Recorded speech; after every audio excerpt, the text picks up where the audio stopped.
So back in December, famous American economists told us that inflation is in check, that the Federal Reserve has everything under control.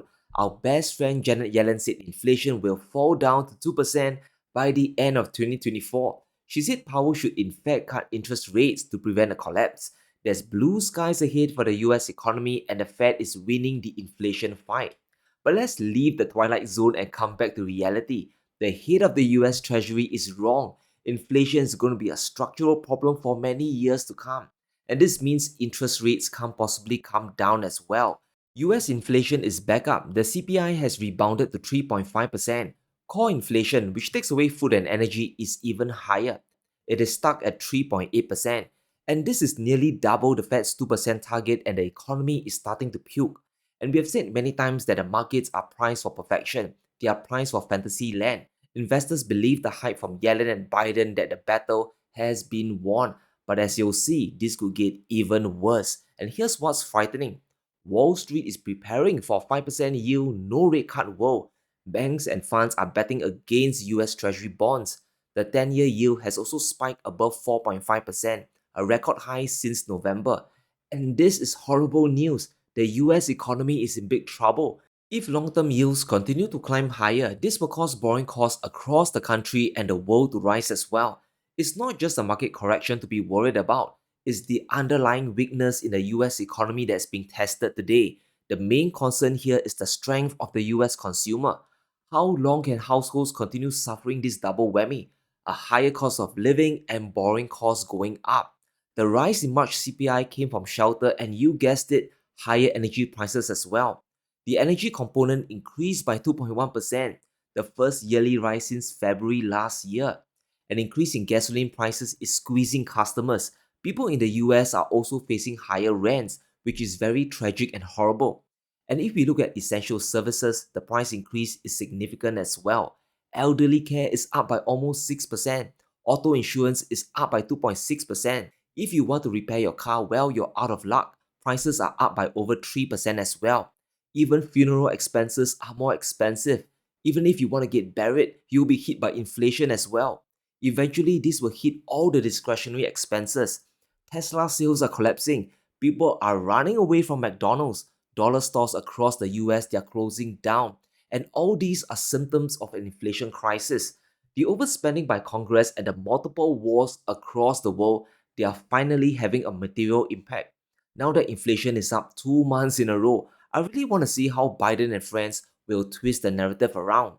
According to the Fed, the rate cuts are cancelled, at least in the near term. Powell's mouthpiece just announced that inflation is still a very big problem. The path to 2% will take a very long time.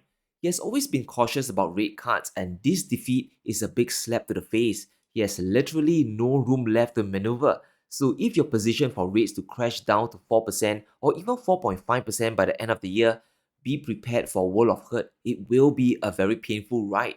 There's a chance that we get zero cuts in 2024 because the biggest contributors, the drivers of inflation, are getting from bad to worse. And let's talk about the demand side first. The biggest contributor to inflation is Joe Biden himself.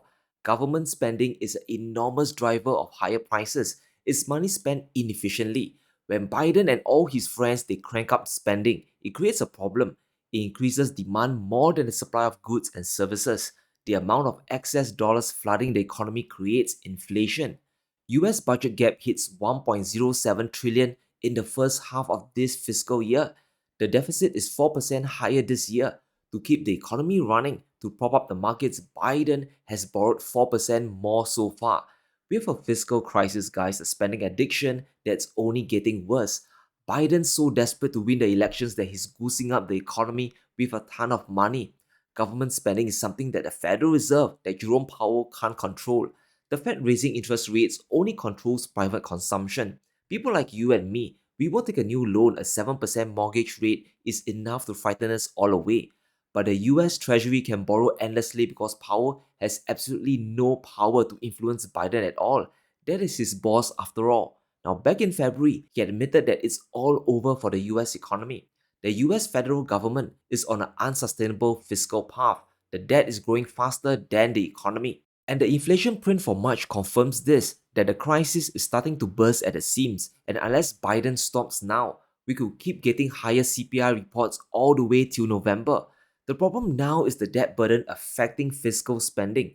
Congress has to borrow more money and more money to service the interest payments. The interest payments have increased by 43%. The Treasury has to pay back bondholders $440 billion to prevent a default, and that amount is larger than US defense spending. This is where the Fed is shackled. Jerome Powell can't stop Biden from borrowing more money. He's fighting two wars and running for office, so the spending won't stop. And if you think it can't get worse, well, it absolutely can. President Biden has signaled a new tsunami of cash about to hit the US economy. He's promising a 7.3 trillion budget plan for 2025, and that's a 4.7% increase over the current budget. Where is this money going to come from? It's going to come from more deficit spending. Yellen will have to borrow the money out of existence. She'll have to flood the economy with more treasury bonds at a time when inflation is resurging up. And that's going to keep rates higher for longer. The borrowed money is then injected back into the economy through government spending. We are essentially stuck in this perverse borrowing and spending doom loop. The next chart is absolutely frightening, and it tells us how much more borrowing could happen over the next few decades. And if things don't change, by 2050, the interest payments will reach nearly 6% of US GDP. To service the debt, Congress will borrow 6% of the entire economy for government spending. This will lock the world in an endless inflation hell. Eventually, we'll reach the point where the Fed has no choice but to print money directly. There won't be enough dollars left in the world to borrow. Because US inflation is rebounding, interest rates can't possibly come down. And this is going to cause a lot of pain to global currencies. And the biggest casualty today is the Japanese yen. The yen is crumbling under higher treasury yields and a stronger dollar. It is now at a 34-year low, and the decline is getting worse. When rates stay high, it creates a vacuuming effect. Money leaves local currencies around the world and they hide in dollar assets like treasury bonds. Within a few hours, the 10-year yield spiked from 4.35% to over 4.55%. That's an insane 20 basis points move on the long end of the curve. It is a tremendous move that will drive capital away from Japan towards US bonds. The 10-year yield is now above 4.5%, while Japanese bonds are well below 1%. Where do you think money is going to flow to? Towards US bonds. And this is triggering yet another sell-off in the Japanese yen. This isn't good news for people in Tokyo. Their cost of living is going to skyrocket even further. Japan imports a ton of goods, we all know that. 60% of their food is imported. It gets even worse for their energy situation. Japan imports 90% of their energy. This includes LNG from the US and Qatar, and even Russian oil is still flowing to Japan. And because the cargoes, they're all priced in US dollars, the majority of them, this poses a very big problem. As the yen continues to crash, import costs are only going to go up. Combine this with oil and gas themselves rising in price, you get a double whammy for Japan. And that's why a currency intervention is likely coming. Japan now has no choice left. The longer this continues, Japan's manufacturing will be compromised. Industries won't find Japan attractive enough. Now, the first issue is a collapse in domestic consumption. Household spending in Japan has declined by 0.5% in February. It's another decline for the 12th straight month. A big part of this is the collapsing yen that's driving up the cost of living. Real wages in Japan has also fallen in February, dropping by another 1.3%. This is another decline for the 23rd month, almost 2 years in a row. People are getting poorer. They are working more but they're earning less, so the only outcome left is to cut back on spending. Japan's economy is essentially trapped. While Japan can dump dollars to save the yen, it is just a stopgap measure. It won't work for long because US interest rates aren't going to come down, and that's why the BOJ still hasn't done it yet. They probably sense the futility of doing so. Japan's mountain of debt prevents them from raising their own rates as well, and it's very important to learn from Japan. Excessive debt eventually traps your economy in a prison where there's literally no escape. So if your manufacturer moving to Japan has very little incentive, the domestic market is weak, the currency is collapsing, and the energy costs are heading to the moon. It's crazy to build stuff there, it's not competitive. And that's why Kishida has gone running to the US. He's asking US companies to invest in Japan to move their chip making operations to Tokyo. Japan can't attract investment based on economics alone. so the only option left is to appeal to the old alliances to change the narrative. And he probably has no choice. US interest rates are out of his control. The wars in Ukraine and Israel are getting from bad to worse. A new energy crisis is already here. Now, this is the biggest sign that Biden is afraid of inflation. He knows the supply side crisis is getting out of control. US slams Ukraine strikes on Russian oil refineries, and this is a risk to the oil markets. Lloyd Austin is panicking. He's warning of the effects this can have on the energy markets. It's a very rare admission from the Biden administration. Essentially, he's putting the US economy ahead of Ukraine, that there are limits to how Ukraine can really wage the war. Ukraine is better served in going after tactical and operational targets that can directly influence the current fight. And weirdly enough, I agree with the Defense Secretary, with Lloyd Austin. He does have a good point here. If more Russian refineries blow up, this will cause energy prices to spike even higher. Everything from gasoline to diesel and even crude oil will hit higher. Here's what's crazy, these strikes aren't really affecting Russia's economy. Their oil and gas income in the first quarter is back to pre-war levels at 2.9 trillion rubles. Their total budget income has increased by over 50% as well. When you strike the Russian refineries, you jack up the price of crude, which is their main export, and that causes their net revenues to rise even higher than before. What's the point? The only damage it's causing is to the Western economies. It's inflicting a terrible blow to US inflation.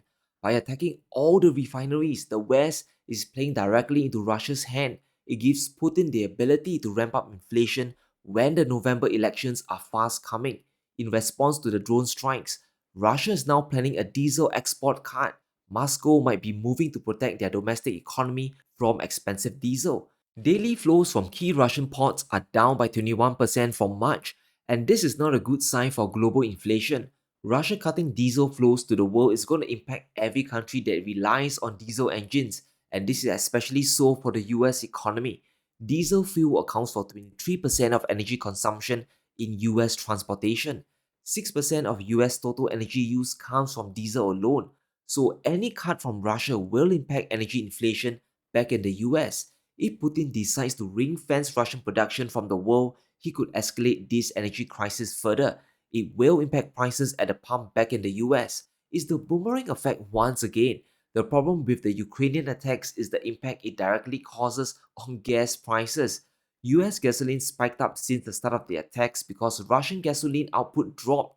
Crude oil stayed flat for a while because the impact wasn't felt immediately.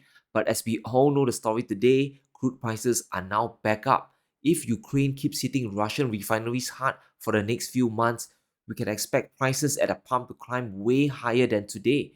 The biggest victim of this will be the Biden campaign. So there's absolutely political blowback for this inflation as well. The US economy is getting hammered not just by government spending, but the endless war in Ukraine. So what does this mean for us, for you and me? A world of higher inflation and a world of high interest rates. It's possible that we get one or two rate cuts this year, maybe even zero if things get bad enough.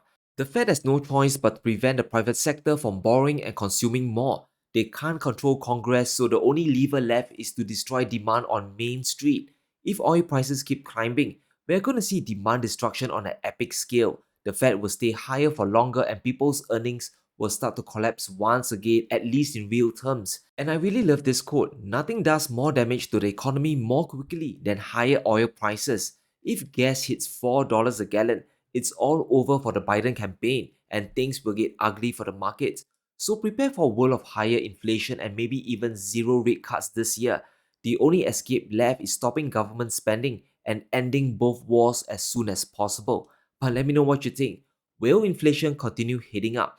And will Jerome Powell dare to cut interest rates now? Let me know in the comments below. Stay safe, be sure to smash the like button and subscribe as we navigate through these crazy times.